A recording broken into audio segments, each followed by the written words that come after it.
లూకాసు వార్త 19వ అధ్యాయము 11వ వచనం నుంచి. వారు ఈ మాటలు వింటూ ఉంటే ఆయన ఒక ఉదాహరణ కూడా చెప్పాడు. ఎందుకంటే ఆయన జెరూసలేం దరిదాపులలో ఉన్నాడు. దేవుని రాజ్యం వెంటనే కనిపిస్తుందని వారు అనుకున్నారు.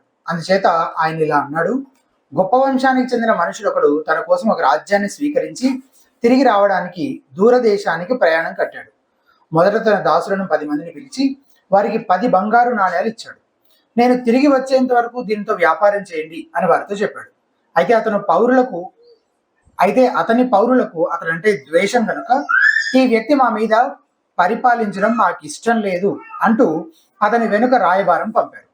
అతనైతే ఆ రాజ్యాన్ని స్వీకరించి తిరిగి వచ్చాడు. రాగానే తాను డబ్బిచ్చిన దాసుల్లో ఒక్కొక్కరు వ్యాపారం వల్ల ఎంతెంత సంపాదించారో తెలుసుకుందామని వారిని తన దగ్గరకు పిలవమని ఆజ్ఞ జారీ చేశాడు.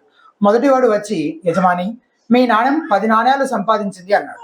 అందుకు అతడు, భలా మంచి దాసుడా, చాలా చిన్న విషయంలో నీవు నమ్మకంగా ఉన్నావు కనుక 10 నగరాల మీద అధికారిగా ఉండు అని అతనితో చెప్పాడు. రెండో దాసుడు వచ్చి, యజమాని, మీ నాణ్యం 5 నాణ్యాలు సంపాదించింది అన్నాడు.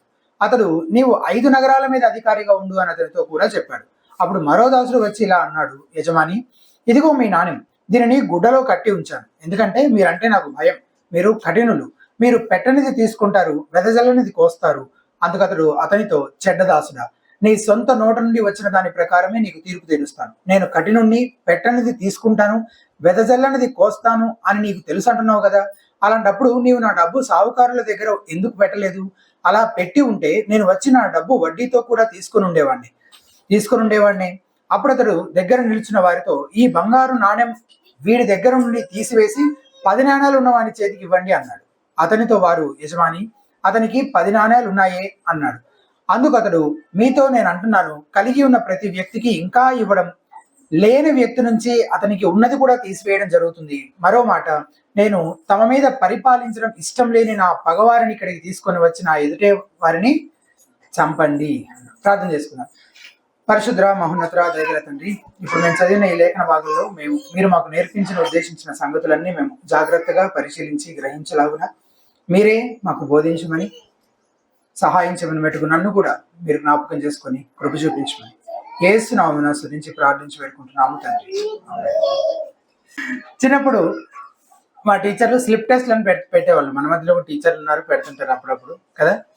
స్లిప్ టెస్ట్ అంటే అది మా మెయిన్ ఎగ్జామ్స్ కాదు, మధ్యలో చిన్న చిన్న టెస్ట్లు అనమాట. కొంచెం సిలబస్ మామూలుగా అయితే ఒక 2-3 ఆన్సర్స్ రాయమనో లేదా ఒక 2-3 లెసన్స్ మీద పెడుతుంటారు కదా.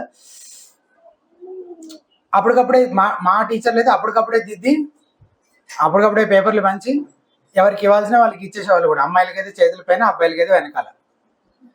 ఇక పేపర్లు ఇస్తున్నప్పుడు ఎట్లుంటది, ఇక మన వంతు ఎప్పుడొచ్చిద్దా అని ఇట్లా గుండె దడదడ కొట్టుకుంటూ ఉంటుంది కదా. చిన్నప్పుడైతే ఇంకా విపరీతమైన భయం ఉండేది. అయితే కొట్టే ముందు మా టీచర్లు చేసే పని, రెగ్యులర్గా నేను గమనించిన ఒక పని ఏంటంటే, ఎందుకు తక్కువ మార్కులు వచ్చినాయి అని అడుగుతూ కొట్టేవాళ్ళు అనమాట. తక్కువ వచ్చినాయి ఎట్లాగో ఆ కొట్టు వదిలేస్తే అయిపోతుంది, అట్లా కాదు. ఎందుకు తక్కువ వచ్చినాయి, ఎందుకు రాయలేదు, ఎందుకు చదవలేదు అని అడుగుతూ ఒక్కో దెబ్బకి అడుగుతూ కొట్టేవారు అనమాట. అది నీ దగ్గర వ్యాలిడ్ రీజన్ ఏమైనా ఉంటే, జ్వరం వచ్చింది, అసలు అటెండ్ అవ్వలేదు, చదవలేకపోయాను, అలాంటి వ్యాలిడ్ రీజన్స్ ఉంటే వదిలేసే వాళ్ళు తప్పే. లేకపోతే మాత్రం కొట్టడం అడగడమే రెండు. సరే, ఇప్పుడు మనం పెద్దగా అయిపోయాము. మనం ఇప్పుడు ఎవరికి భయపడాలి? ఎస్పెషల్లీ యేసు ప్రభు నమ్ముకున్న వారముగా మనం ఎవరికి మాత్రమే భయపడాలని వాక్యం చెప్తుంది? దేవునికి మాత్రమే భయపడాలని వాక్యం చెప్తుంది. అలాగే ఆయన మనల్ని లెక్క అడిగేవాడిగా ఉంటాడు, మనం లెక్క అప్పచెప్పవలసిన వారంగా ఉంటాము అని కూడా వాక్యం చెప్తుంది కదా. మనని ఆయన లెక్క అడుగుతాడు, మనం ఆయనకి లెక్క అప్పచెప్పవలసినటువంటి వారము. ఈ రోజుటి పారబుల్, ఈ ఉపమానం, ఇప్పుడు మనం చదివిన ఈ ఉపమానము స్టివర్డ్షిప్ గురించి, గృహ నిర్వాహకత్వం గురించి మనకి చాలా సంగతులు నేర్పిస్తుంది అనమాట. నువ్వు ఈ లోకంలో జీవిస్తున్నప్పుడు ఏం చేస్తున్నావో గమనించుకోవడానికి, నీ జీవితంలో నువ్వు పరిశీలించుకోవడానికి ఈ రోజు సందేశం నీకు ఉపయోగపడుతుంది. యేసు ప్రభు వారు ఆ రాబోయే పరీక్ష గురించి హెచ్చరించడం కోసం ఈ ఉపమానం చెప్తున్నారు. ఆయన ఈ ఉపమానం చెప్పడానికి ఇంకో కారణం కూడా ఉంది. ఏంటా కారణము? ఒకసారి మొదటి వచనం మనం చదివిన 11వ వచనం ఒకసారి చూడండి. 19వ అధ్యాయం 11వ వచనం. వినుచుండగా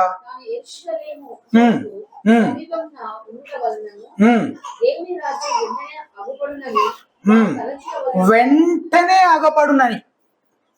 అంటే వాళ్ళు ఏమనుకుంటున్నారు శిష్యులు? అది వెంటనే అంటే ఎప్పుడు? వెంటనే అంటే ఎప్పుడు? యెరూషలేము సమీపమున ఉండుట వలనను అన్నారు కదా. అంటే ఇప్పుడు మనం అందరం కలిసి ఎక్కడికి వెళ్తున్నాం? యెరూషలేం వెళ్తున్నాం. అంటే ఏంటి? యెరూషలేం వెళ్ళంగానే యేసుప్రభు ఏమైపోతాడు? రాజు అయిపోతాడు. మనం ఏమైపోతాం? చోటల్ లీడర్లు అయిపోతాం. వావ్, దేవుని రాజ్యము స్థాపించబడిపోతుంది. వచ్చేసింది. ఇంకెంత దూరం? కొన్ని మైళ్ళ దూరమే. ఒక 6 గంటల ప్రయాణం నడిస్తే వచ్చేసింది యెరూషలేం. దేవుని రాజ్యము స్థాపించబడిపోతుంది అని వాళ్ళు అనుకుంటా ఉన్నారన్నమాట. ఈ తప్పు ఆలోచనను యేసుప్రభు సరిచేయడానికి ఉపమానం చెప్తున్నాడు.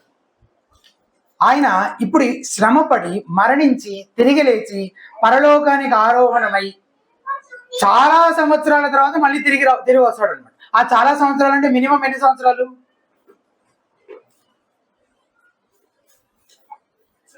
చాలా సంవత్సరాల తర్వాత తిరిగి వస్తాడు కదా. చాలా సంవత్సరాలు అంటే మినిమం ఎన్ని సంవత్సరాలు? అది తెలిసినంతలో చెప్పండి. నేను మినిమం అంటున్నా, ఖచ్చితమైన సంఖ్య అడగట్లే. ఒకవేళ రేపే వస్తే కనుక 2025 సంవత్సరాలు. ఒకవేళ రేపే వస్తే యేసుప్రభు మినిమం 2025 సంవత్సరాల తరువాత ఆయన తిరిగి మరలా రెండవసారి ఎప్పుడో తెలియదు ఇంకా ఖచ్చితంగా. ఇంకెన్ని సంవత్సరాలు, ఇంకా చాలా అంటే ఎన్ని సంవత్సరాలు ఇంకా మనకు తెలియదు. తర్వాత ఆయన ఏం చేస్తాడు? మళ్ళీ తిరిగి రాబోతున్నాడు. ఈ విషయాన్ని వాళ్ళకి తెలియజేయడం కోసం ఈ ఉపమానంలో ఆ రాజకుమారుడు ఏం చేస్తున్నాడు? దూర దేశానికి వెళ్తున్నాడు. మళ్ళీ వస్తున్నాడా? వస్తాడు. మళ్ళీ తిరిగి వస్తాడు. అంటే ఆయన ఇప్పుడు వెళ్ళిపోయి మళ్ళీ వస్తాడు అన్న సంగతిని తన శిష్యులకు అర్థం చేయించడం కోసం ఆయన ఉపమానము చెప్తున్నాడు. అంత మాత్రమే కాదు, ఆయన లేని టైం అంటూ ఉంది కదా, ఒక టైము. ఆయన వెళ్ళి మళ్ళీ తిరిగి వచ్చేలోపు మధ్యలో ఆ టైంలో వీళ్ళు ఏం చేస్తుండాలి? ఆ కోట ఎంట్రన్స్ గేట్ దగ్గర అందరు ఇట్లా కూర్చొని బయటకు తొంగి చూస్తూ ఉండాలి. ఎప్పుడు వస్తాడా మా రాజు అని ఎదురు చూస్తాడు. కూర్చోవాలా? రోజు పొద్దునే సద్దిమూటలు తెచ్చుకొని ఆడ కూర్చొని అందరూ ఎదురు చూస్తూ ఉంటారా? కాదు. ఈరోజు వాళ్ళు చేయాల్సిన పని ఏదో ఉంది, దాని గురించి కూడా చెప్తున్నారు. అదంతా చెప్పడం కోసము ఈ పారబుల్ ఆయన, ఈ ఉపమానాన్ని ఆయన బోధిస్తున్నట్టు మనం చూస్తున్నాం. తన రాజ్యాన్ని అయితే ఈ సంగతులన్నీ వాళ్ళు గ్రహించారా? వాళ్ళు గ్రహించలేదు కాబట్టి వాళ్ళకి ఈ సంగతులను ఉపమాన రీతిగా ఆయన బోధించడానికి ఈ మాటలన్నీ చెప్తూ ఉన్నాడు. అందుకే ఈ రోజు ప్రసంగాంశం ఏంటి? యేసు కోసము వ్యాపారం చేయడం. ఈ ఉపమానంలో దూరదేశం వెళ్ళిన రాజకుమారుడు ఎవరు? యేసు ప్రభు వారే. ఆయనే మరణించి పునరుద్ధానుడైన తర్వాత పరలోకానికి వెళ్ళిపోయాడు. ఎంత దూరం పరలోకం? చాలా దూరం కదా. సో ఈ రాజకుమారుడు కూడా చాలా దూరం వెళ్ళాడు. ఎక్కడికి? పరలోకానికి వెళ్ళాడు. తన శత్రువులను తన పాదపీఠముగా చేసుకునేంత వరకు ఆయన తండ్రి కృపార్శమున ఆసీనుడై ఉంటాడని వాక్యం చెప్తుంది. అయితే ఆయన కొందరు దాసులను పిలిచి తాను తిరిగి వచ్చేలోపు వాళ్ళు ఏం చేయాలో చెప్తున్నాడు. ఒక్కో దాసుడికి ఒక్కొక్క మీనా ఇచ్చినట్టు మనము చదువుతున్నాం. ఒక్క మీనా అంటే ఇంచుమించు 4 నెలల కూలీ. ఎంత? 4 months wages. 4 నెలల కూలీ ఎంత మొత్తాన్ని ఒక మీనా అని అనేవారంట ఆ రోజుల్లో. ప్రతి దాసునికి సమానంగా ఇచ్చాడు. అయితే ఈ ఉపమానం మత్తయి సువార్త 25వ అధ్యాయంలో ఉన్న తలాంతుల ఉపమానం 2 ఒకటి కాదు. ఇవి 2 వేరు ఉపమానాలు. వేరు సందర్భాలు చెప్పారు, వేరు పాఠాలు నేర్పించడం కోసం చెప్పారు. దాని గురించి ఇంకా వివరంగా నేను ముందుకెళ్ళకపోతే చెప్తాను. అయితే ఈ రాజకుమారుడు తిరిగి వచ్చిన తర్వాత తన దాసులను లెక్క అడుగుతాడు. అయితే 3 దాసుల స్పందన మాత్రమే ఇక్కడ తెలియజేయబడింది. మొత్తం ఇచ్చింది 10 మందికి, కానీ 3 స్పందన చెప్పారు. ఆ దాసుల సంగతి గురించి ముందు మనం చూద్దాము. ఆ తర్వాత ఆ పరిపాలనను వ్యతిరేకించే కొందరు ఉన్నారు కదా, వాళ్ళకు కూడా తీర్పు తీరుస్తాడు. దానితో మనం ముగించుకున్నాం. ఓకే, ఇది ఉపమానం. అయితే ఈ ఉపమానంలో నుండి మనము ఏం నేర్చుకోగలం అంటే, మొదటి విషయం మీకు ఇచ్చిన బులెటిన్ లో ఉంది, ఫాలో అవుతుండండి. మొదటి విషయం ఏంటి? ఇప్పుడు మన మధ్యనున్న దేవుని రాజ్యం దాని సంపూర్ణ అంతిమ స్థితిలో లేదు. యెరూషలేం వెళ్ళిపోతున్న యేసుప్రభు ఏం చేస్తారు? ఆయన రాజ్యాన్ని స్థాపించేస్తాడు అన్న వల్ల శిష్యుల యొక్క తప్పు ఆలోచనను యేసుప్రభు సరి చేస్తున్నారు. ఆయన ఈ ఉపమానం ద్వారా ఏం చెప్తున్నారంటే, ప్రస్తుతం ఉన్న రాజ్యం ఒకటి ఉంది, దాది ఎప్పుడు కాన్సిమేట్ అవుతుంది అంటే దాని సంపూర్ణ అంతిమ స్థితికి ఎప్పుడు చేరుకుంటుంది? భవిష్యత్తులో, ఆయన రెండవ రాకడలో. మీకు అర్థమవుతుందా? రాజ్యంలోనే, దేవుని రాజ్యంలో రెండు కోణాలు ఉన్నాయి. ఒకటి ప్రస్తుతం ఉన్న రాజ్యము, అది భౌతిక రాజ్యం కాదు, కానీ అది ఎప్పుడు దాని అంతిమ స్థితికి చేరుకుంటది? భవిష్యత్తులో, ఆయన రెండవ రాకడలో. అప్పుడు అది భౌతికంగా యేసుక్రీస్తు ప్రభువారు శరీరధారిగా ఒక భౌతిక సింహాసనంపై కూర్చొని ఆయన ఈ భూమిపై తన పరిపాలనను చేస్తాడు. అది భవిష్యత్తు రాజ్యం అన్నమాట.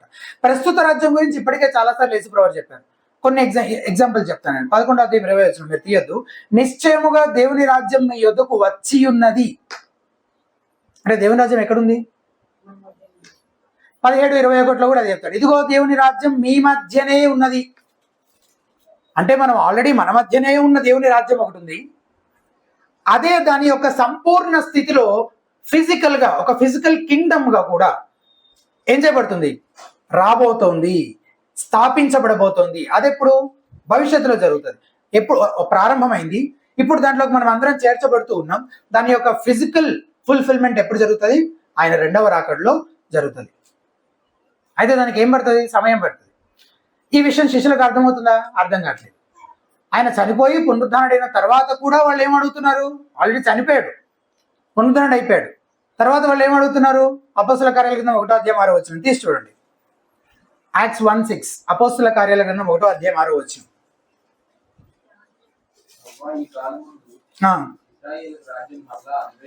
ఈ కాలమందు ఇజ్రాయేలు రాజ్యం మరలా, ప్రభువా నువ్వు చచ్చిపోయినప్పుడు మా ఆశలన్నీ ఏమైపోయినాయి? ఆవిరైపోయినాయి. నువ్వు బ్రతికేవు, దేవునికి స్తోత్రం. ఇప్పుడైనా కనీసము దేవుని రాజ్యము స్థాపిస్తావా? వాళ్ళు దేనికోసం ఎదురు చూస్తున్నారు? ఒక ఫిజికల్ కింగ్డమ్ కోసం వాళ్ళు ఎదురు చూస్తున్నారు. అయితే శిష్యులకు ఈ విషయం ఎప్పటికీ అర్థం కాలేదా? కాదు, అర్థమైంది. ఎప్పటికీ ఖచ్చితంగా తెలియదు, కానీ 3:19 నాటికి మాత్రం అర్థమైందని ఖచ్చితంగా చెప్పొచ్చు. అదే అపోస్తల కార్యాల గ్రంథం 3:19 నుంచి చదువుతున్నాను చూడండి. ప్రభువు సముఖము నుండి విశ్రాంతి కాలములు వచ్చినట్లును మీ కొరకు నియమించబడిన క్రీస్తు యేసును ఆయన పంపునట్లును. చూసారా? ఆయన మరలా వస్తాడు అని వాళ్ళకి అర్థమైంది. క్రీస్తు యేసును మరలా పంపునట్లు మీ పాపములు తుడిచివేయబడి నిమిత్తం మారు మనసునందు తిరుగుడి. 21 అన్నింటికీ కుదురుబాటు కాలములు వచ్చిన దేవుడు ఆది నుండి తన పరిశుద్ధ ప్రవక్తలను పలికించను. అంతవరకు యేసు పరలోక నివాసి అయి ఉండుట అవశ్యం. అర్థమైంది ఇప్పుడు వీళ్ళకి? ఇప్పుడు అర్థమైంది. ఎప్పుడు అర్థమైంది? అప్పుడు, ఇప్పుడు కాదు. ఇప్పుడు ఎక్కడ ఉన్నాం మనం? ఎరుకోలో ఉన్నాం. ఎరుకోలో ఎక్కడ? బహుశా పొట్టిసేకాయ వాళ్ళ ఇంట్లో ఉండొచ్చు. ఈ సంగతులన్నీ అక్కడ నిలబడి చెప్తాడు. ఇప్పుడు వాళ్ళకి అర్థమైంది శిష్యులకి? ఇప్పుడు ఇంకా అర్థం కాలేదు ఈ సంగతి. ఆయన వెళ్తాడు, మధ్యలో ఆయన పరలోకంలో ఉంటాడు కొంతకాలం, తర్వాత ఎప్పుడో ఆయన మళ్ళీ తిరిగి వస్తాడు అన్న సంగతి వాళ్ళకి ఇంకా అర్థం కావట్లేదు అనమాట. త్వరలోనే ఆయన ఇజ్రాయేలును పరిపాలించడం ప్రారంభించాలని, తన రాజ్యాన్ని స్థాపించాలని వారు ఆశిస్తున్నారు. కానీ అది అప్పుడే కాదని ఉపమానం ద్వారా యేసుప్రభువు వారు చెప్తున్నారు. భవిష్యత్తులో రాజు తిరిగి వస్తాడు, శక్తితో మహిమతో పరిపాలించడం కోసం ఆయన తప్పక తిరిగి వస్తాడు. అయితే ఈలోపు ఆయన శిష్యులు ఏం చేస్తూ ఉండాలో ఆయన ఉపమానం ద్వారా తెలియజేస్తున్నాడు. యేసుప్రభువు వారు ఎప్పుడు వస్తాడో అని ఊరికే కూర్చొని ఎదురు చూడకుండా ఆయన ప్రభుత్వం కిందకి ఇంకా అనేకుల్ని తీసుకొచ్చే పని, ఇంకా అనేకులను ఆయన రాజ్యంలోకి చేర్చే పని మనం చేస్తూ ఉండాలని చెప్తూ ఉన్నాడు ఈ ఉపమానం ద్వారా. రెండవ విషయము, యజమాని మనందరికీ ఒకే విధమైన వనరులను అప్పగించాడు. ఆయన వెళ్తూ ఏం చేశాడు? తన దాసులకి అప్పగించాడు? మీనాలను అప్పగించాడు. ఇక్కడ మనం తలాంతుల ఉపమానానికి మీనాల ఉపమానానికి ఉన్న వ్యత్యాసం అర్థం చేసుకోవాలి. తలాంతులు ఉపమానంలో వేరు దాసులకు వేరు స్థాయిలో తలాంతులు అనుగ్రహించబడ్డాయి కదా. ఒక దాసుడికి 5 తలాంతులు, ఇంకో దాసుడికి 2 తలాంతులు, ఇంకో దాసుడికి 1 తలాంతు. అసలు తలాంత్ అంటే ఏంటి? టాలెంట్ అంటే తలాంత్. ఇంగ్లీష్లో టాలెంట్ అనే దానికి వేరే అర్థం ఉంది. ఏంటది? పాటలు పాడడం ఒక టాలెంట్, ప్రతిభ. డాన్స్ చేయడం ఒక టాలెంట్, దొంగతనం చేయడం ఇంకో టాలెంట్. ఇట్లా టాలెంట్కి వేరే డెఫినేషన్ ఉంది, మోడర్న్ డెఫినేషన్. కానీ అసలు బైబిల్లో వాడిన పదానికి అర్థం అది కాదు. ఇది ఒక కొలత, ఇట్ ఈస్ ఎ మెజర్. అంటే మన కేజీలు, లీటర్లు, తులములు అని ఎట్లా చెప్తామో అట్లా తలాంతులు అనేది ఒక మెజర్ అన్నమాట. అది మనకి ఖచ్చితంగా ఈ వాక్యంలో నుంచి ఎట్లా నిర్ధారించుకోవచ్చు? ఇది తీసి చూడండి. మత్తయి సువార్త 25:14. మత్తయి సువార్త 25:14.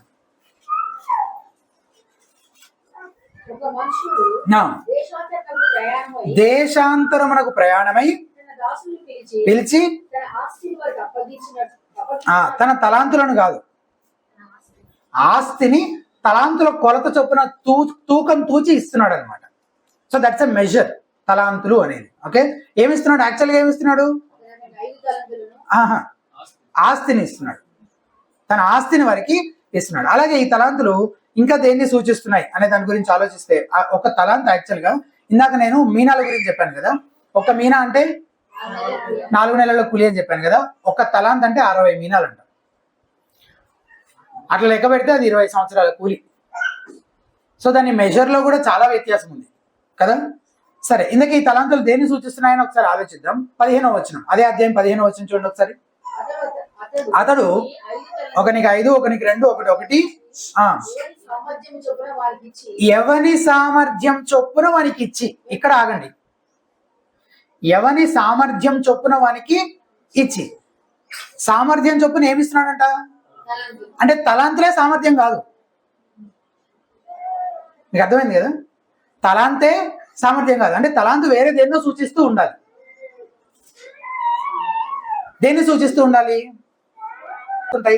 మన సామర్థ్యాలకు అనుగుణంగా దేవుడు అప్పగించిన బాధ్యతలను సూచిస్తున్నాయి. రెస్పాన్సిబిలిటీస్ దేనికి అనుగుణంగా? సామర్థ్యాలకు అనుగుణంగా. సామర్థ్యాలు దేనిపైన ఆధారపడతాయి? చాలా వాటి మీద ఆధారపడతాయి. సహజ నైపుణ్యాలు, మనకుండే న్యాచురల్ ఎబిలిటీస్, స్కిల్స్, తర్వాత అవకాశాలు, మనకు వచ్చే ఆపర్చునిటీస్, పరిస్థితులు, మనం ఏ స్థితిగతుల్లో పెరిగాము, ఎక్కడెక్కడ ఉంటూ వచ్చాము, మన ఆత్మవరాలు, దేవుణ్ణి నమ్ముకున్నాక మనకు అనుగ్రహించబడిన స్పిరిచువల్ గిఫ్ట్స్, వీటన్నిటిని ఆధారం చేసుకొని మన సామర్థ్యం ఉంటే ఆ సామర్థ్యానికి అనుగుణంగా మనకి ఏం అప్పగించబడతాయి? బాధ్యతలు, తలాంతులు మనకి అప్పగించబడతాయని ఆ ఉపమానం చెప్తుంది. ఇప్పుడు మనది ఆ ఉపమానం కాదు, మన ఉపమానం దగ్గరికి మనం వద్దాం మరి. ఓకే, మన ఉపమానంలో ఏముంది ఇంతకీ? ప్రతి దాసునికి ఒకే మీనా, ప్రతి దాసునికి ఒక్కో మీనా, ఒక్కొక్క దాసునికి ఒక్కొక్క మీనా. ఎంతమంది దాసులు? 10 మంది దాసులు. మొత్తం ఎన్ని మీనాలు? వెరీ గుడ్, మీకు లెక్కలు బాగొచ్చు. అయితే ఈ దాసులు 10 మంది అని చెప్పబడింది కాబట్టి సంతోషించాలి మనం దాన్ని బట్టి కూడా. ఎందుకు? కొంతమంది ఈ ఉపమానాన్ని పట్టుకొని ఇది కేవలము నాయకులకు మాత్రమే, ఈ ఒక్కొక్క మీన ఒక్కో సంఘము, నువ్వు కష్టపడకపోతే దేవుడు ఏం చేస్తాడు? తీసుకుంటాడు. అది కూడా బాగా కష్టపడితే ఇంకొక 5-6 సంఘాలు, ఇంకా 10 సంఘాలు దేవునికి ఇస్తాడని బోధిస్తున్నారు. కానీ ఒకవేళ ఇది 10 మంది అని ఉంటే అపోస్తలుల గురించే మాట్లాడుతున్నాడు అని చెప్పే అవకాశం కూడా ఉండేది. కానీ అది కూడా కాదు. 12 మంది అని లేదు కదా అక్కడ. ఎన్ని మంది ఉంది? 10 మంది అనే ఉంది. కాబట్టి ఇది ఆయన శిష్యులందరి గురించి ఆయన సూచిస్తూ చెప్పినటువంటి మాటలు. అయితే ఈ మీన క్రీస్తు దాసులు అందరికీ అనుగ్రహించబడిన ఒకే ఒక్కదాన్ని సూచిస్తుంది. అందరికీ కామన్ అంట. ప్రతి విశ్వాసకి శిష్యుడికి కామన్. ఏంటి అందరికి? మనందరికి కామన్ గా అనుగ్రహించబడింది రక్షణ. రక్షణ, రక్షణ సువార్త, దేవుని వాక్యం కదా. దేవుని వాక్యానికి కేంద్రమైనటువంటి సువార్త. మన రాజు లేని ఈ సమయంలో మనకు అప్పగించబడిన దాంతో నమ్మకంగా వ్యాపారం చేయవలసినటువంటి వారం మనము అని, ఆ వ్యాపారం అనే మాట ఈ ఉపమానంలో నుంచి తీసుకున్నాను నేను థీమ్లో. యేసు కోసం అని నేను అంటున్నప్పుడు యేసుకు లెక్క చెప్పడం కోసం ఆయన అప్పగించిన దానిని నమ్మకంగా నేనేం చేయాలి? దాంతో పని చేయాలి, వ్యాపారం చేయాలి. ఒకవేళ నీ వద్ద సువార్తనే మీనా లేకపోతే నువ్వు అసలు క్రైస్తవుడివే కాదు. నువ్వు ప్రతి ఆదివారం చర్చికి వచ్చినా, నీకు వాక్యం ఎంత బాగా తెలిసినా, నువ్వు ఎన్ని డబ్బులు కానుకగా ఇచ్చినా, నీ దగ్గర సువార్తనే మీనా లేకపోతే నువ్వు క్రైస్తవురాలివే కాదు. ఒక క్రైస్తవుడు యేసు క్రీస్తు పాపుల రక్షకుడనే సువార్త విని వ్యక్తిగతంగా దాని యందు విశ్వాసం ఉంచినవాడు, వ్యక్తిగతంగా దాన్ని తను అంగీకరించినవాడు, అన్వయించుకున్నవాడు. ఇంకో విధంగా చెప్పాలంటే ఒక క్రైస్తవుడు యేసుక్రీస్తు రక్షకుడు అని మాత్రమే నమ్మడు. యేసుక్రీస్తు నా రక్షకుడు, ఆయన నా పాపముల కోసం చనిపోయాడని నమ్ముతాడు. దేవుని ఎదుట నిలబడినప్పుడు ఆయన, ఒకవేళ దేవుడు కనుక నేను ఎందుకు పరలోకానికి రానివ్వాలని అడిగితే అందుకు క్రైస్తవుడు ఏం సమాధానం చెప్తాడు? నేను నా కోసం, నా స్థానంలో నాకు బదులుగా సిలువలో ప్రాణం పెట్టిన, రక్తం కార్చిన యేసునందు విశ్వాసం ఉంచాను కాబట్టి నన్ను లోనికి రానివ్వండి అని చెప్తాడనమాట. ఆ శుభవార్త నువ్వు వ్యక్తిగతంగా అంగీకరించుంటే, అది నీకు, నువ్వు వ్యక్తిగతంగా అంగీకరించుంటే అది నీకు అప్పగించబడింది కూడా. It has been entrusted to you. అది నీకు అప్పగించబడింది కూడా. ఎందుకు అప్పగించబడింది? జాగ్రత్తగా భద్రం చేసుకున్నాను కదా. ఈ లోపల జేబులోనో, కింద దొంగ జేబులో, దొంగ జేబులో, లేకపోతే లోపల మొత్తం ఎన్ని తాళాలు ఉంటే అన్ని తాళాలు తీసి అందులో భద్రంగా దాచిపెట్టబడడం కోసం ఇవ్వబడిందా? ఎందుకు అప్పగించబడింది నీకు సువార్త? మూడవ విషయం, మనం యజమాని రాకడ కోసం ఎదురు చూస్తూ ఉండగా, ఆ ఎదురు చూసే సమయంలో ప్రతికూల పరిస్థితులలో సువార్త పని చేయవలసినటువంటి వారము, పని చేయడం కోసం, దాంతో వ్యాపారం చేయడం కోసం మనకి ఇవ్వబడింది. ఈ లోకంలోని వారు ఎలా ఉంటారు? ఇతడు మమ్మల్ని ఏలుట మాకు ఇష్టం లేదు అని ఉపమానంలో తిరుగుబాటు చేసిన వారికి లాగా దేవుని వ్యతిరేకించేవారు, ద్వేషించేవారిగా ఉంటారు ఈ లోకంలో వాళ్ళు కదా. ఆ మాటలు మీకు కనిపించినాయా ఈ ఉపమానంలో? ఆ వ్యక్తి వెళ్ళాడు కదా, రాజకుమారుడు వెళ్ళిన వెంటనే ఆ పౌరులు, ఆ పట్టణ పౌరులు ఏం చేస్తున్నారు? కొంతమందిని పంపిస్తున్నారు. ఏమని చెప్పడానికి? దొరికిందా మీకు ఆ మాట? ఎన్నో వచనంలో ఉంది?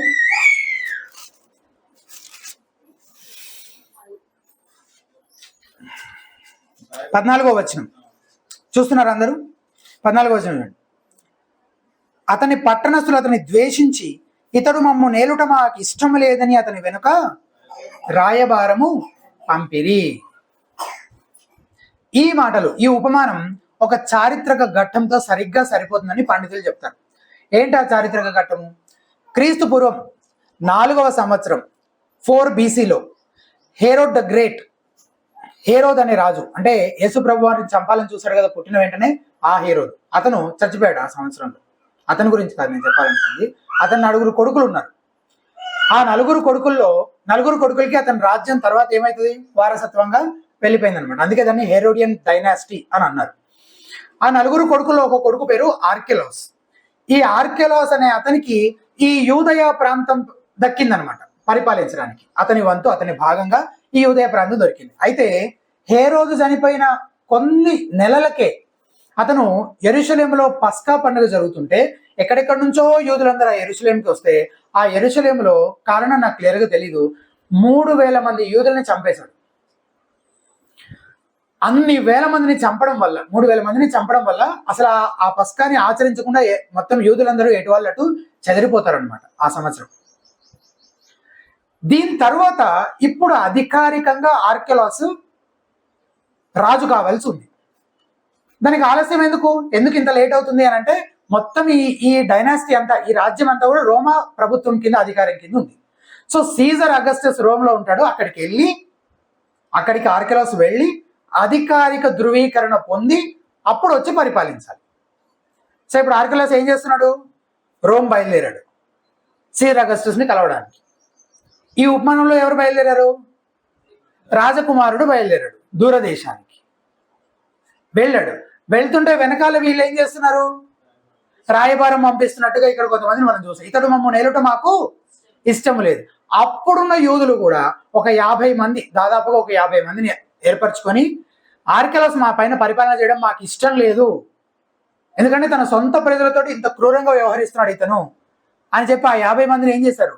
సీజర్ అగస్టస్ దగ్గర పంపించారు.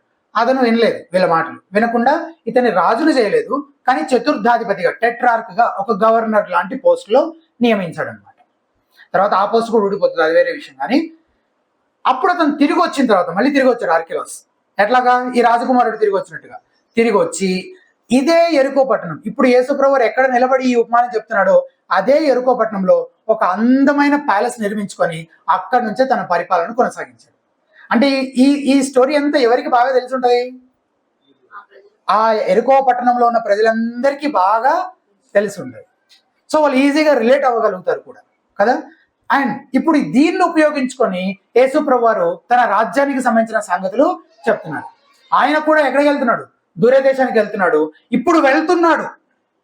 ఇప్పుడు రాజ్యం స్థాపించట్లేదు, ఇప్పుడు వెళ్తున్నాడు. తర్వాత మళ్ళీ కొంతకాలానికి మరలా తిరిగి వస్తాడు అనే ఆ సత్యాన్ని వాళ్ళకి నేర్పించడం కోసం, ఈలోపు వాళ్ళు ఏం చేస్తూ ఉండాలో ఆ సత్యాలను కూడా వాళ్ళకి నేర్పించడం కోసం ఈ సంగతులన్నీ చెప్తున్నాడు. ఇటువంటి ఉపమానం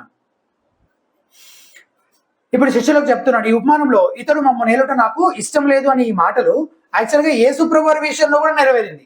ఎట్లా నెరవేరింది? యూదులందరూ గవర్నర్ అడిగారు కదా పొంతి పిలాతుని, ఏమని?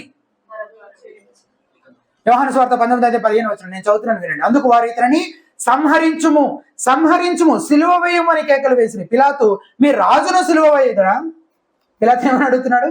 మీ రాజును సిలువ వేయుదురా అని అడిగితే వాళ్ళు ఏమంటున్నారు? ప్రధాన యాజకులు ఏమంటారు? కైసరు తప్ప మాకు వేరొక రాజు లేరు.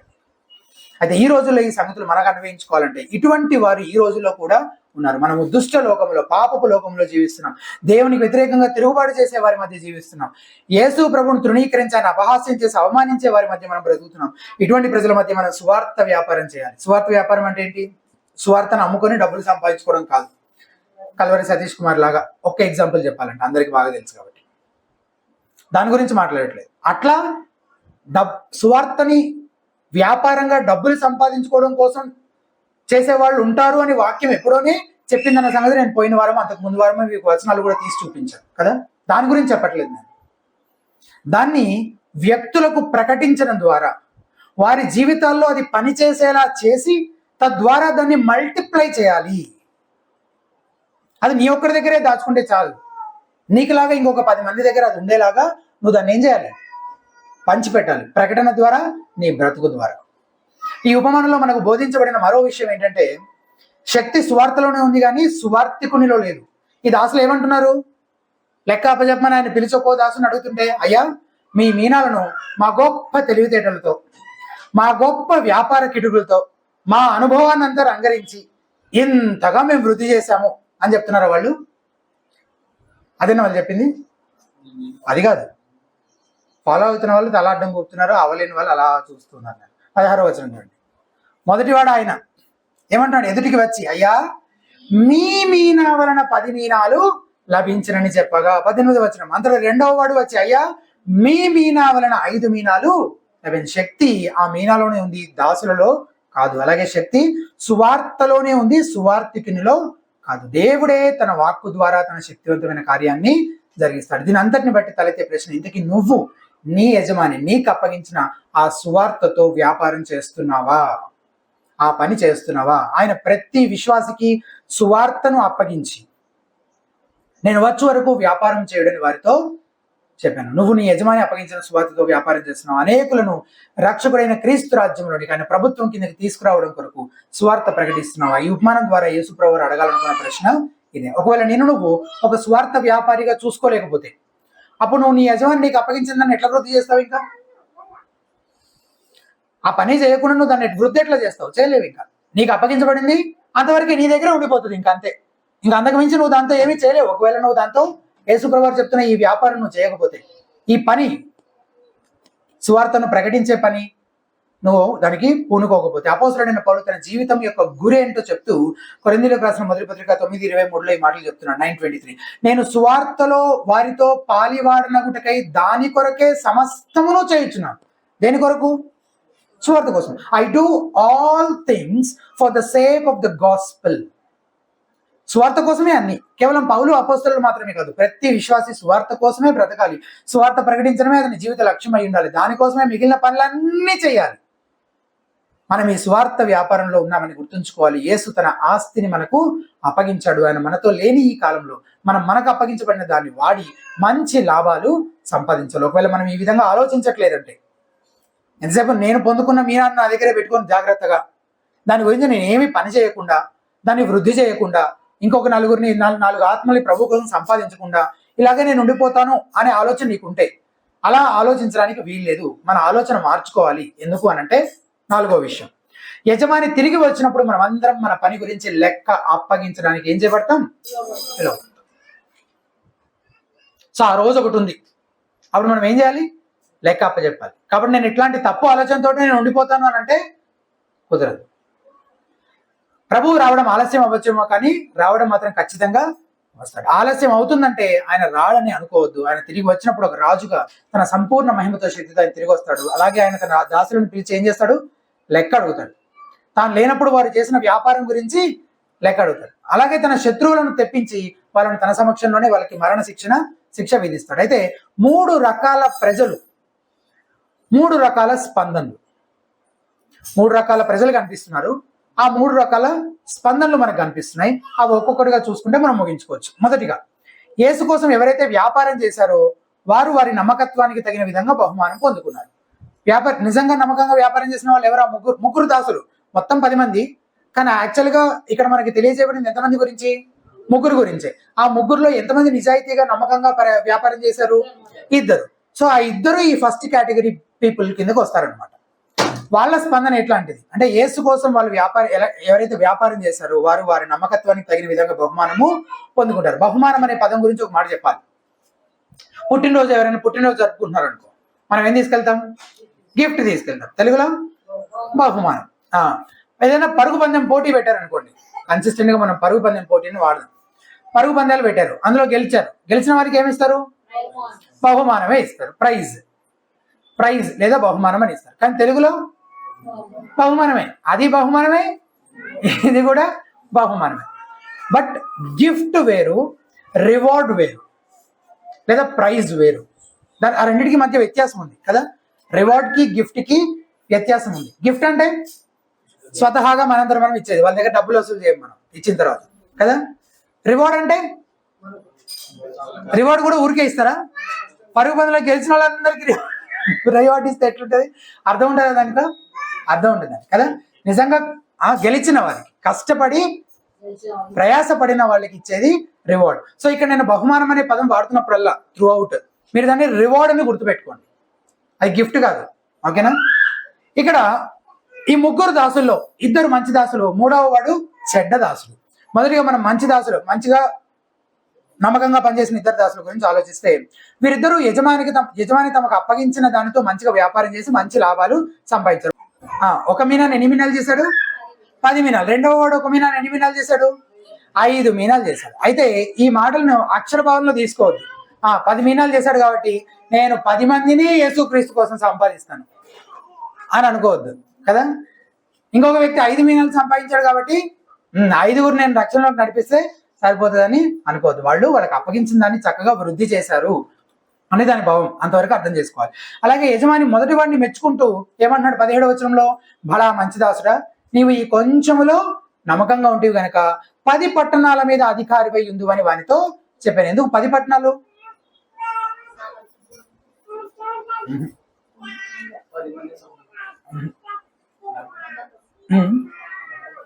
నమ్మకత్వం కరెక్టే. ఇంకా 10 పట్టణాలు ఎందుకు? 10 మీనాలు సంపాదించాడు కాబట్టి. సో సంపాదించడానికి తగిన విధంగా రివార్డ్ ఇవ్వబడుతుంది అని చెప్పడం కోసము 10 మీనాలకి 10 పట్టణాల మీద అధికారము. ఎప్పుడది? ఇప్పుడు కాదు, ఆయన భవిష్యత్ రాజ్యంలో. అయితే ఈ 10 పట్టణాలు కూడా లిటరల్ గా తీసుకోవడానికి లేదు. నేను ఇప్పుడు 11 మందిని నేను యేసు ప్రభు కోసం సంపాదించాను కాబట్టి నాకు ఎన్ని రావాలి? 10 పట్టణాలు అనుకోవద్దు. ఓకే, అది కన్సిడరబుల్లీ చాలా హ్యూజ్ అమౌంట్ ఆఫ్ రివార్డ్. ఆ బహుమానం చాలా గొప్పది అని చెప్పడం కోసము అలా చెప్పారు, కానీ నిజంగా 10 పట్టణాలే అని అనుకోవద్దు. అందుకంటే ఎక్కువ ఉండొచ్చు, తక్కువ ఉండొచ్చు, మనకు తెలియదు. అది అక్కడికి వెళ్ళిన తర్వాత చూడాలి. లిటరల్ గా తీసుకోవడం కాదు, అది ఉపమానము, పారబుల్, అలంకార భావంలో చెప్పండి. అసలు విషయం ఏంటి?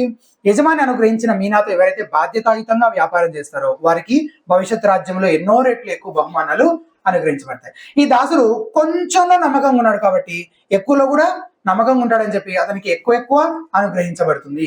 రెండవ దాసుని ఎక్కువగా పొగడలేదు కాబట్టి దాన్ని పట్టుకొని కొందరు ఏమంటారు, ఇతనైతే 5 మీనాలే సంపాదించాడు, ఇంకా కష్టపడి ఉండాల్సింది కొంచెం. అయితే ఏం చేసేవాడు యేసుప్రభు వారు? మెచ్చుకునేవాడు. కానీ అట్లా ఏం లేదు, అంత వ్యత్యాసంగా అంత వేరువేరుగా చూడాల్సిన అవసరం లేదు. ఎందుకు? ఇతను 5 మీనాలు సంపాదించిన దానికి తగిన విధంగా 5 పట్టణాలు పైన అధికారం ఇతనికి కూడా అనుగ్రహించాడు. అయితే లాభాల్లో ఎందుకు తేడా ఉంది ఏమో మనకు తెలియదు, అతన్ని అడగాలి. అసలు అతను లేడులే, అతను వ్యక్తి కాదు కదా, మనకి చెప్పబడలేదు కారణాలు అంతే. అంటే నిరోధించలేని పరిస్థితులు ఉంటాయి కదా మన కంట్రోల్లో లేని పరిస్థితులు, అలాంటివి ఏమైనా అయి ఉండొచ్చు. అయితే యజమాని ఈ ఇద్దరు దాసులకు ఇచ్చిన బహుమానాల నుండి మనం నేర్చుకోవాల్సిన విషయాలు కొన్ని ఉన్నాయి, ఒక 3 విషయాలు. ఈ ఇద్దరు దాసులతో యజమాని వ్యవహరించిన తీరును బట్టే 3 విషయాలు మనం నేర్చుకోవచ్చు. మొదటిది, రక్షణ కృపచేత మాత్రమే కానీ రివార్డ్స్ ఉచితంగా ఇవ్వబడవు. రివార్డ్స్ కూడా ఉచితంగా ఇస్తే ఎట్లుంటది? పరుగు పందెంలో పోటీ చేసిన వాళ్ళందరికీ బహుమతులు ఇచ్చినట్టు ఉంటుంది కదా. అలా కాదు, రక్షణ ఉచితమే, అది ఉచితమైన బహుమానంగానే పొందుకున్నా కానీ రివార్డ్స్ మాత్రం నీ పనికి తగ్గట్టుగా ఇవ్వబడతాయి. కేవలం మన పనికి తగిన విధంగా మాత్రమే కాదు, మన పనికి మనకి ఇవ్వాల్సిన దానికంటే ఎన్నో రెట్లు ఎక్కువగా మన ప్రభు మనకు బహుమానులు ఇవ్వబోతున్నాడు అని అర్థం చేసుకోవాలి. ఎందుకు? ఒక్క మీనా గురించి యజమాని ఏమన్నాడు? 17వ వచనంలో ఒక మీనాన్ని సూచిస్తూ ఏమన్నాడు? అదంతా చదవద్దానికి, నాకు ఒకటే మాట కావాలి. ఈ కొంచెములో అంటే ఇప్పుడు ఆ 10 మీనాలు సంపాదించిన వ్యక్తి ఉన్నాడు అనుకుందాం.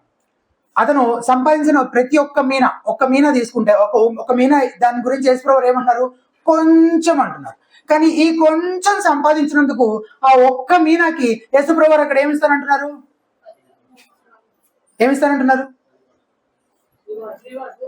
అది ఏంటి? పట్టణాలే, కానీ ఒక్క మీనా గురించి నేను మాట్లాడుతున్నాను కదా. బాబోయ్, 10 మీనాలకి 10 పట్టణాలని అక్కడ ఉంది. నేను ఒక్క మీనా గురించి అడుగుతున్నా. ఒక్క పట్టణం బాబోయ్. సరే, ఒక్క మీనాది చాలా కొంచెం. ఆ కొంచెం చేసినందుకు ఆయన ఇవ్వబోతున్న రివార్డ్ ఏంటి? ఒక పట్టణం అంతటి పైన అధికారము. స్పర్జన్ అనే భక్తుడు అంటాడు, 1000 ఏళ్ల పాలనలో మనకి ఇవ్వబడే బహుమానాలన్నీ కేవలం కృప ద్వారా మనకు అనుగ్రహించబడేవి. ఎందుకంటే మన పనికి తగిన విధంగా పొందుకోవాల్సిన దానికంటే ఎన్నో రెట్లు అధికంగా మనకి అనుగ్రహించబడుతుంది. అవన్నీ ఇవ్వడానికి మన ప్రభు బదురా? అసలు ఆయన ఏమి ఇవ్వకపోయినా ఆయన ఏం ప్రశ్నించడానికి కూడా లేదు మనం.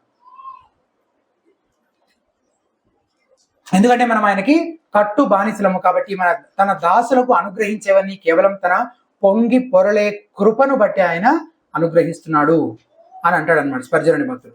అది మొదటి విషయం. రెండో విషయం, ఈ వ్యాపారం చేసే బాధ్యత ఒక పరీక్ష. ఎట్లా? కొంచెంలో నమ్మకం ఉంటారో లేదో అని యజమాని పెడుతున్న పరీక్ష. అలాగే ఇది ఒక సిద్ధపాటు. దేనికి? భవిష్యత్ రాజ్యంలో నువ్వు చేపట్టబోయే పెద్ద పెద్ద బాధ్యతలకి ఇప్పటి నుంచే ట్రైనింగ్ అనమాట. నీకు కొంచెం ఇస్తే నువ్వు దాంట్లో నమ్మకంగా బాధ్యతాయుతంగా చేస్తావో లేదు నిన్ను ట్రైన్ చేయడం కోసం, సిద్ధపరచడం కోసం. కాబట్టి నేను ఇదివరకు ఒకసారి మీతో చెప్పిన విధంగా పరలోకం అంటే మనం మేఘాలపై పడుకొని అటు ఇటు తిరుగుతూ ఏదైనా ఒక ఫ్లూట్ ఊదుకుంటూ దేవుని పాటలు పాడుకుంటూ అలా ఉంటాం అనుకోదు. 1000 ఏళ్ల పాలనలోనూ నిత్యత్వంలోనూ ఎంతో అర్థవంతమైన, ఎంతో సంతృప్తినిచ్చే పనులు మనకి అప్పగించబడతాయి. అది రెండవ విషయం. మూడవది, తన దాసులు చేసే ప్రతి దానిని ప్రభు గమనిస్తున్నాడు. ఆయన వారికి గొప్ప బహుమానాలు అనుగ్రహిస్తాడు. కొన్నిసార్లు మన చర్చిలో పని చేసినప్పుడు పైకి కనిపించే పని కంటే కనిపించని పని చాలా ఎక్కువ ఉంటుంది కదా. ఇప్పుడు ఆబ్వియస్గా కంపారిటివ్గా నేను కంప్లీట్గా ఈ పని కోసమే సమర్పించుకొని ఉన్నాను కాబట్టి ఎక్కువ పని చేసేది నేనే. కానీ మీకు కనిపించే పని ఏంటి? ఇప్పుడు నేను మాట్లాడుతున్నాను కదా, ఈ అరగంట 45 నిమిషాలు మీకు కనిపిస్తుంది. మిగిలిందంతా తెలుసుకోవాలంటే నాతో పాటు మా ఇంట్లో ఉండాలి. బట్టలు చదువుకొని వస్తే ఒక 1 వీక్ నాతో పాటు ఉండి చూడొచ్చు. సరే, నా సంగతి పక్కన పెడితే నేను మీలో చాలా మంది గురించి నేను చాలాసార్లు ఆలోచిస్తూ ఉండే విషయం, మీరు చేస్తున్న పనికి తగిన విధంగా మిమ్మల్ని అభినందించలేకపోతున్నానేమో, మీ పనిని సరిగ్గా గుర్తించి మిమ్మల్ని మెచ్చుకోవాల్సినంత మెచ్చుకోవడం లేదేమో అని నాకు చాలాసార్లు అనిపిస్తూ ఉంటుంది అనమాట. ఎస్పెషల్లీ మీరు బిహైండ్ ద కర్టెన్స్ పని చేస్తున్నప్పుడు, అంటే ఆల్మోస్ట్ పని అంతా నా దృష్టిలోనే జరుగుతూ ఉంటుంది కదా. అది నాకు చాలాసార్లు అనిపిస్తుంటుంది అట్లా. కానీ అసలు ఆ విషయంలో మీరు అస్సలు చింతించనక్కర్లేదని యేసుప్రభువు వారు చెప్తున్నారు ఈ పారబుల్లో, ఈ ఉపమానం ద్వారా కదా. కొందరి విషయంలో కొందరంటే కూడా ఎక్స్ప్లెయిన్ చేయాలి. ఎందుకు? కొందరు అనగానే మనకు వచ్చే శోధన ఏంటంటే, ఇప్పుడు చెప్పేదాన్ని నేను ఈజీగా పక్కన పెట్టేసేయచ్చు, నాది కాదనేసుకుంటే అయిపోతుంది కదా. నా మనసుని నేను ఎక్కువ కష్టపెట్టుకోనక్కర్లేదు, ఏమీ ఒప్పుకోనక్కర్లేదు, ఏ తీర్మానాలు చేయనక్కర్లేదు. కాబట్టి ఆ కొందరిలో నేను లేనేసుకుంటే బాగుంటుంది అనే శోధన వస్తుంది వెంటనే. సో కొందరంటే ఏంటి కాదంటే కొందరంటే అందరు కాదు. తర్వాత కొందరంటే ఖచ్చితంగా నువ్వే అని కూడా కాదు. అలాగే కొందరంటే ఖచ్చితంగా నువ్వు కాదని కూడా కాదు కదా. కొందరంటే అందరూ కాదు, ఖచ్చితంగా నువ్వని కాదు, ఖచ్చితంగా నువ్వు కాదని కాదు. చెప్పే విషయాన్ని బట్టి జాగ్రత్తగా నీకు వర్తిస్తుంటే ఖచ్చితంగా నువ్వు దానికి ఏం చేయాలి? అన్వయించుకోవాలి. సో కొందరు అనగానే ఆ శోధన వస్తుంది మనకి, జాగ్రత్త. కొందరి విషయంలో చింత, ఏది? నేను చేసిన పనికి నాకు తగిన గుర్తింపు, మెప్పు, రివార్డ్ రాలేదనే చింత. కొంతమంది విషయంలో చింత అనేది చాలా చిన్న మాట అనమాట. ఎందుకు? రావాల్సినంత గుర్తింపు, అభినందనలు, మెప్పు రాకపోతే వాళ్ళకి కోపం వస్తుంది, వాళ్ళు కృంగిపోతారు. ఏది? రావాల్సింది రాకపోతేనే. ఇక ఎప్పుడైనా పొరపాటున వాళ్ళు పడ్డ కష్టానికి క్రెడిట్ అంతా వేరే వాళ్ళకి ఇచ్చి వాళ్ళని అభినందించి శాల్వాగా సన్మానం చేస్తే ఇక ఏమైపోతారు వాళ్ళు? అంతే, ఇక కరెక్టే. ఫైర్ అయిపోతారు, గొడవలు అయిపోతాయి, ఇంకా అంతే. ఒకవేళ మీలో ఎవరికైనా ఇలాంటి భావనలు కలుగుతుంటే మీ దృష్టి ఉండాల్సిన దానిపైన లేదు. దేనిపైన ఉండాలి? యాక్చువల్గా ఆయన అనుగ్రహించబోయే దానిపైన ఉండాలి. ఈ లోకంలో మనుషుల నుంచి సంపాదించుకోవాల్సిన దానిపైన నీ దృష్టి ఉంటే అప్పుడు ఆబ్వియస్గా ఇలాంటి ఆలోచనలు, ఇలాంటి ప్రవర్తనే ఉంటుంది. కానీ మన దృష్టి ఉండాల్సిన దాని మీద లేదు. ఒకవేళ మనకి ఇలాంటి తలంపులు ఉంటే మనం మనుషుల మెప్పు కోసం పని చేయకూడదు. మనుషులు మెచ్చుకోకపోయినా పర్వాలేదు, ఎందుకంటే మన ప్రభు తన దాసుల పనంతటిని బట్టి వారికి ఏం చేస్తాడు? బహుమానాలు ఇచ్చేవాడిగా, వారిని మెచ్చుకునేవాడిగా ఉంటాడు. ప్రతి ఒక్కరికి ఇటువంటి శోధన వస్తుంది కదా. ఎక్కువ పని చేసే వాళ్ళకి శోధన ఎక్కువ వస్తుంది. ఇప్పుడు ఒక వ్యక్తి ఉన్నాడు, చర్చిలో ఏం పని చేయట్లేదు, అతనికి వస్తుంది ఈ శోధన. ఎక్కువ పని చేసే వాళ్ళకి ఇప్పుడు అట్లా కంపారిటివ్ గా ఎక్కువ ఎవరికి రావాలి శోధన? నాకే వస్తుంది కదా, నిజమే, అది నాకే ఎక్కువ సార్లు వస్తుంది. అది ఒప్పుకోవడానికి కూడా నాకేమి ఇబ్బంది లేదు.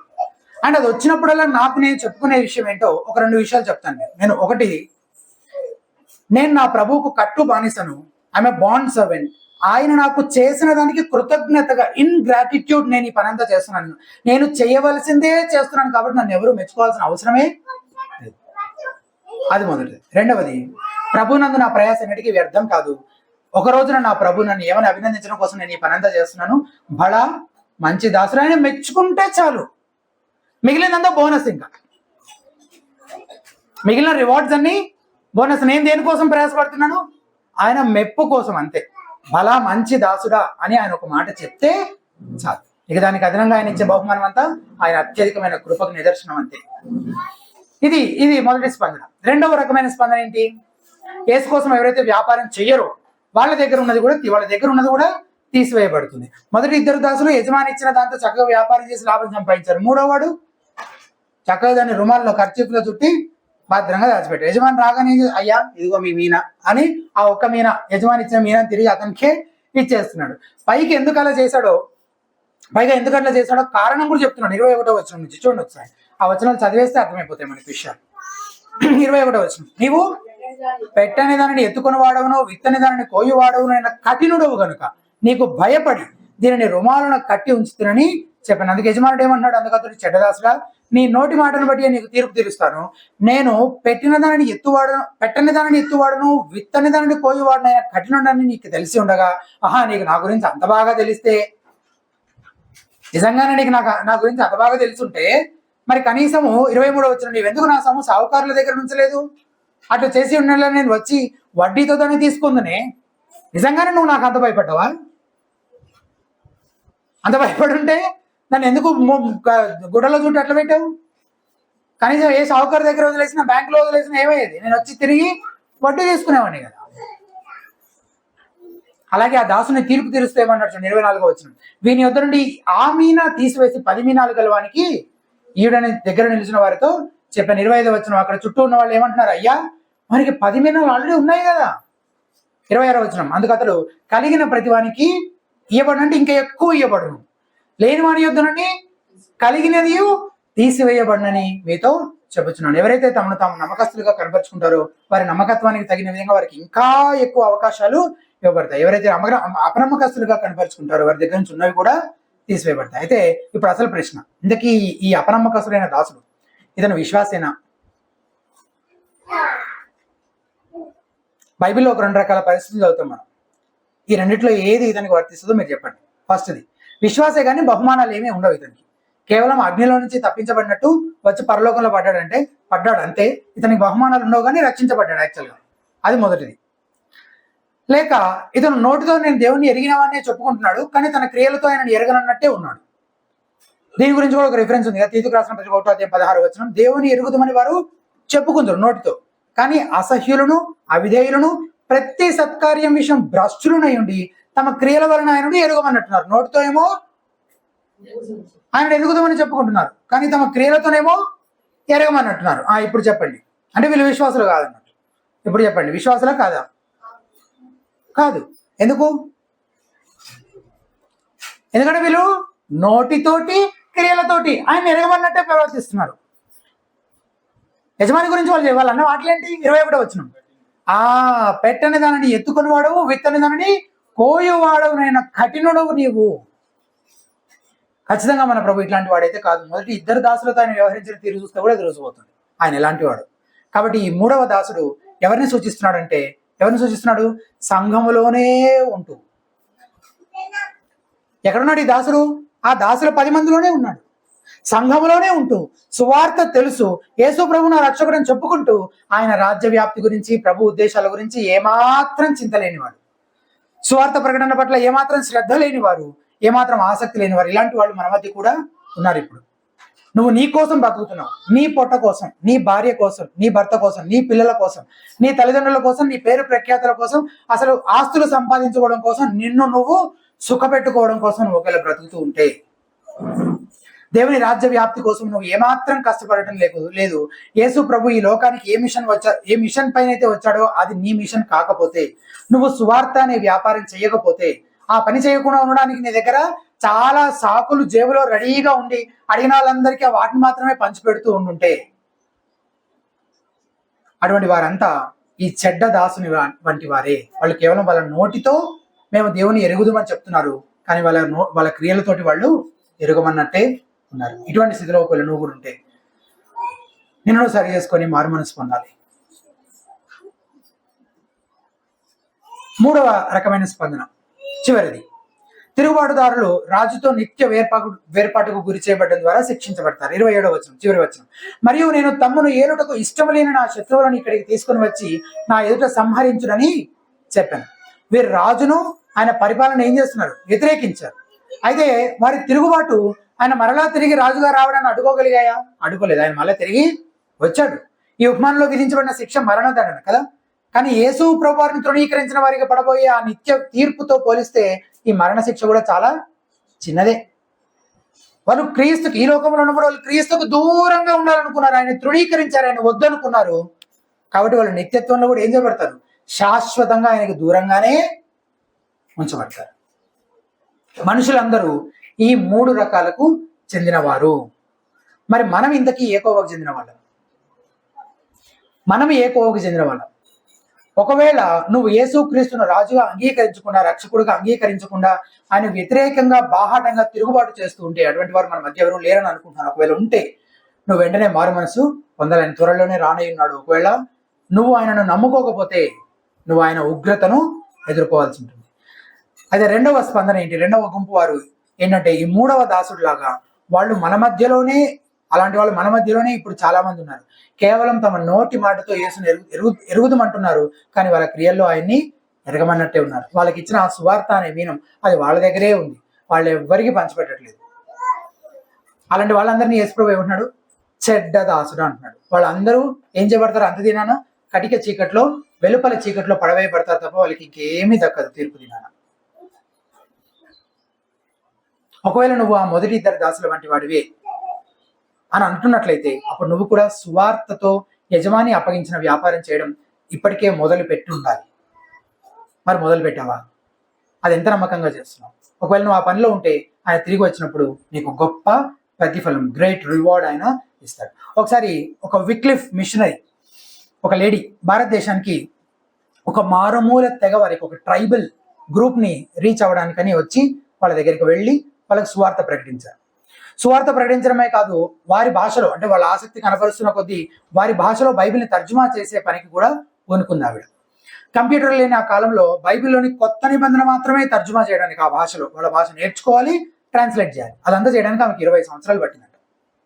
ఎన్ని సంవత్సరాలు? 20 సంవత్సరాలు, 20 years. అయితే ఆమె ట్రాన్స్లేషన్ చేస్తూ ఉన్న సమయంలో వాళ్ళకి వాక్యం బోధిస్తూ కూడా ఉండిందంట. బోధిస్తున్న కొద్దీ చిన్న చిన్నగా ఒక సంఘం ఏర్పడడం మొదలైంది. కానీ ఆ ట్రాన్స్లేషన్ వచ్చేసరికి ఆ ట్రైబల్ పీపుల్ చిన్న చిన్నగా డ్రగ్స్ తయారు చేయడంలో ఇన్వాల్వ్ అవుతూ ఉన్నారు. వాక్యం వినడం పట్ల వారికి ఆసక్తి తగ్గిపోతుంది. చివరికి ఆ ట్రాన్స్లేషన్ అంతా పూర్తయి డెడికేషన్ సర్వీస్ పెడితే ఆ సర్వీస్కి ఒక్కరు కూడా రాలేదంట.